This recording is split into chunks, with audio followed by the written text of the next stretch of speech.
Nadomat ki yaratganga yolvorib deyolmasman. Murg'ak jonim qaytib ber, ular seni o'ldirdi endi borib.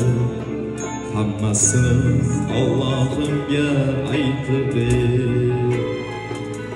Nadomat ki yaratganga yolvorib deyolmasman. Murg'ak jonim qaytib ber, ular seni o'ldirdi endi borib. Hammasini Allohimga aytib ber.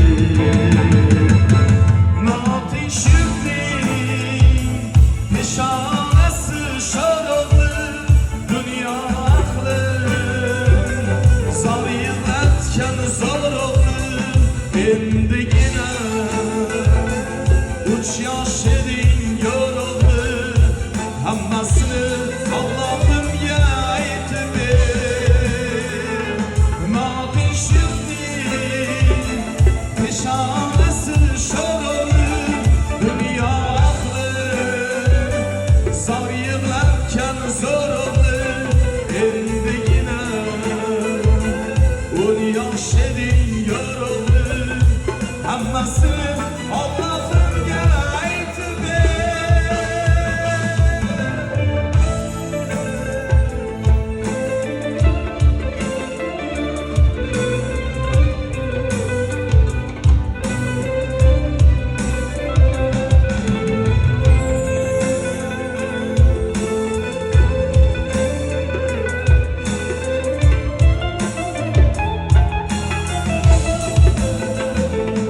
Aytgin barcha shaytonga ulfatlarni, yosh boshingga solgan ham kulfatlarni bo'lak salar.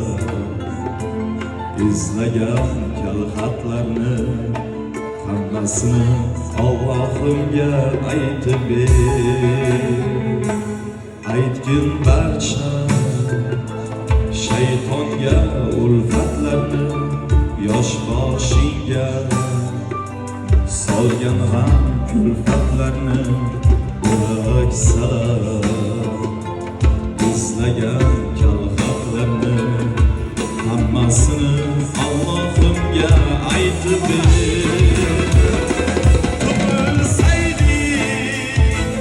O'zbek degan millatda yashar eding, minnati yo'q rahmatda zo'rgina jon.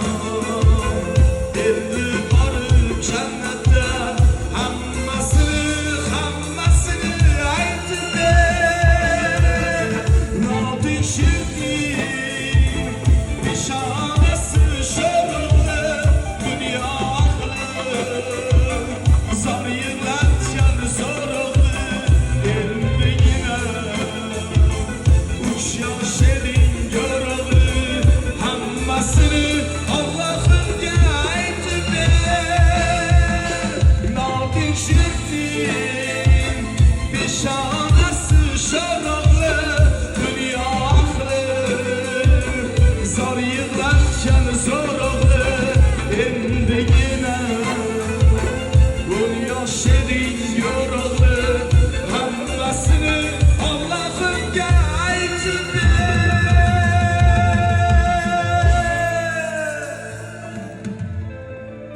Noting shifting peshonasi sho'rug'li, dunyo ahli zor yig'latgan zo'rug'li.